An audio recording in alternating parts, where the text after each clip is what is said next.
Bitch, don't wear no shoes in my house.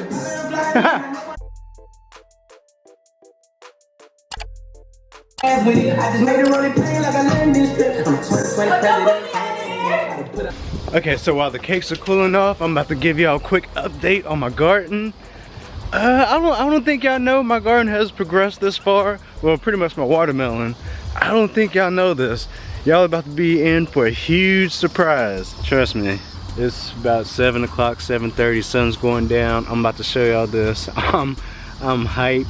I'm so happy. Actually, yeah, let me shut up. Let me quit all the small talk and let me show you what's going on.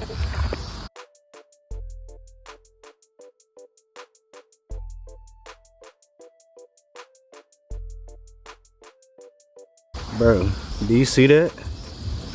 Do you see that? Do you see what? Do you see what I see? Do you see what I see? A melon, fresh in my garden, and as big and round and juicy as can be. All right, so yep, I got a watermelon. Look at that thing, yo. So that's the size in comparison of my hand. It really sits in the palm of my hand. It's about a golf ball size. So I'm really hype. Look at that, Joe. Look at this vine. I need to go ahead and clear out the rest of this grass. Ooh, my bad. I'm stepping on part of the vine. For the vine to be this long, this is the only watermelon that's growing. I don't see anything else forming on any other part of the vine. Let's see, that's grass. That's weeds, basically. Let's see. But yep, some fertilizer and some water goes a long way.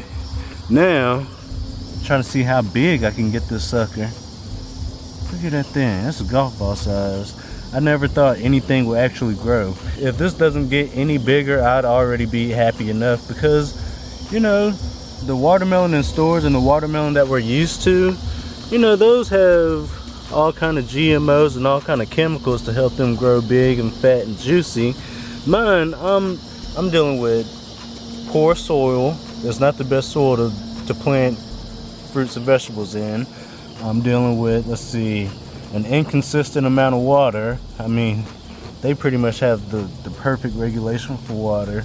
So I mean, the odds are stacked against me, but I'm glad I have something growing. If you ask me, the watermelon is a success.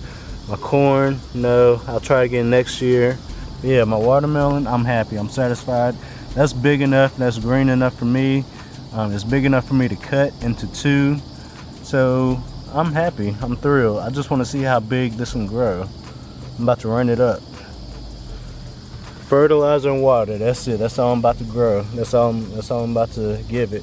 And you can kind of see my leaves are starting to turn yellow. Hopefully it's not about to die. That's what happened to my corn before it started to die. The leaves started to turn yellow. But let's see, I don't believe that is, yeah, that isn't the one that the watermelon is growing on. Let me see which vine is that one coming out of. Let's see. This one? Yeah, so this one's coming out of this vine. It's funny enough, it's coming out of the one that I thought was cut at the beginning of this series. So that is amazing. My watermelon is growing. Look at that, yeah. I love that. Hopefully I'm not harming it by touching it and moving it. This looks like it might want to do a little something right there, those beads. But they're not really opening up all the way. Probably because all the water and nutrients on the way up the vine is headed to this one. I wonder if I cut the leaves off, will that help all the nutrients go to my watermelon, or will that kill the entire plant? But yeah, that's the only watermelon I have growing. Nothing else is popping up or starting to form, or at least I don't see any. But yep, that's the only one.